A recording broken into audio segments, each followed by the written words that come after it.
What's the most important control mechanism of your motorcycle? Some would say it's the handlebars or the throttle. I'm going to argue it's the brakes. A rider that makes effective use of their brakes is a rider that's in control. Today on MC Garage, Red Bull Street Freestyle rider Aaron Colton is taking over MC Garage to show you how he uses, maintains, and modifies the brakes on his freestyle motorcycle.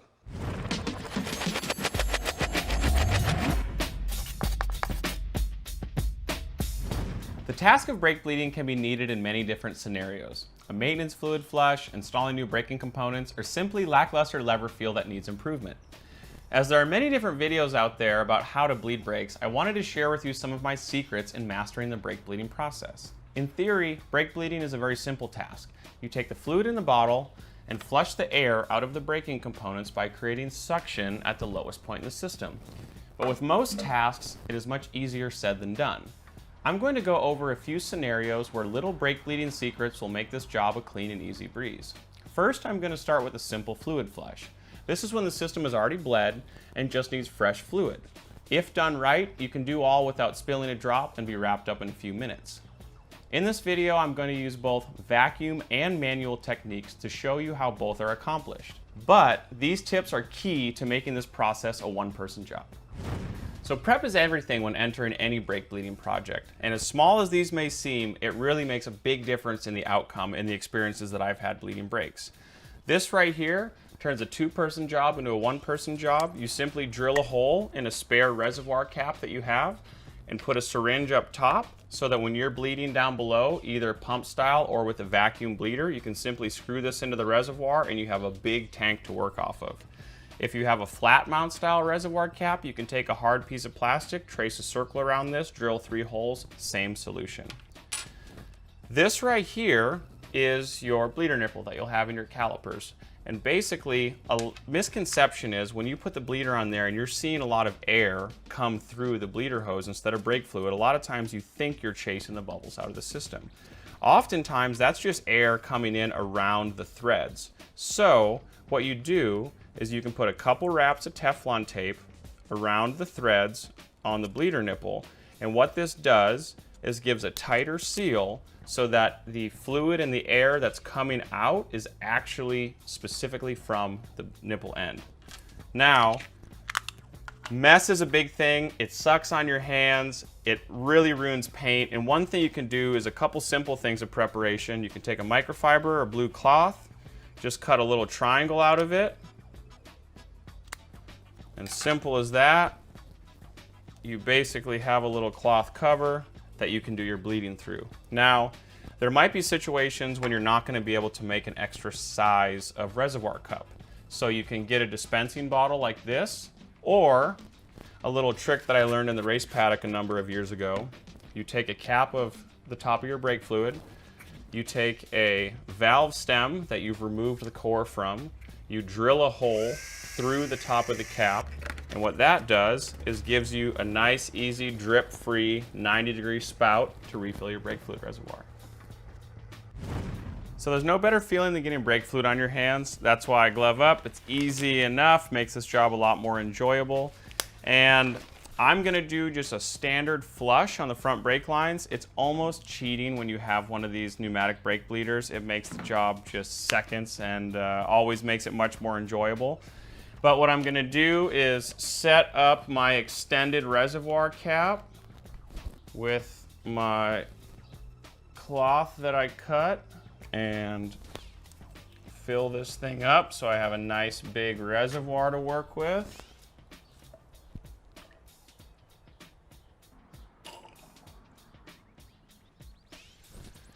From that point, this is where it turns into a cakewalk. Always make sure you have enough throw when you're setting up where you're gonna have your bleeder be, and this is where it becomes a breeze. Turn on the bleeder, put it on the cap, and boom. Watch the level go down, pump the lever a few times. And that big reservoir is just making all the difference as I'm watching it change color come through here.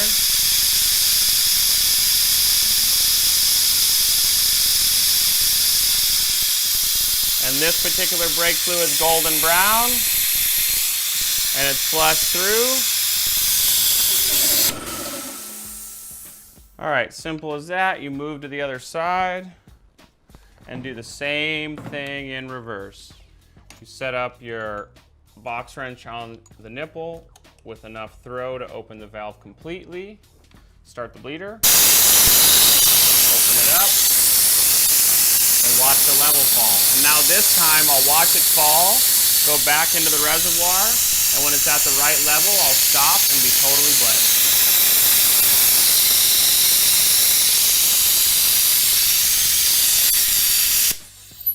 So now, just like that, like a rock, exactly the consistency of braking feel I like to have in these Magura radial setup.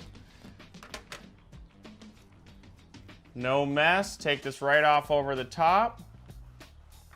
That right there is perfectly bled. If you want to do a little extra credit and your master cylinder has a bleeder up top, one thing you can do, and it's a tricky little spot that air finds itself, you can just put slight pressure on the lever, give it a little crack, oop, just like that, little bubble of air came out, and that last 2% of braking feel has come into play. So some of you might already know about the zip tie trick, but to chase the last few bubbles at the end, it really helps to toss a zip tie on for a couple hours to compress the fluid and the air, let it rise to the top, and give it a little clip a few hours later to chase the last few gremlin bubbles out of the system. And sometimes it takes something as simple as a 3/8 inch fuel line to take care of your routing brake line needs. You run the zip tie through the fuel line, around the brake hose, back through the fuel line, setting yourself up like that. And then when you run it around the fork, it offsets quite nicely. And just like that, you have offset brake mount. So I don't always have access to an air compressor or brake bleeder, but there's always the old-fashioned way. It does the same job, just requires a little bit more time. I just set up a brand new brake line here for the foot brake, torque down the banjo bolts, and I'm not gonna do any wizardry for the fluid reservoir on this. I'm just gonna go old-fashioned from top to bottom. And this really is a repeating cycle. I'm creating my vacuum by cracking the bleeder, creating negative space in the master cylinder, closing the bleeder, and releasing over and over and over again.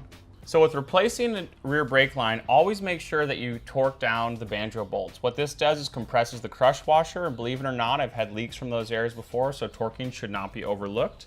So starting from the top in a completely empty system, what you do is fill the reservoir as much as you can, and you'll notice plenty of bubbles coming up from the initial tube that feeds to the reservoir. And although this traditional style of bleeding is slow going, it's tried and true, and it works just as good.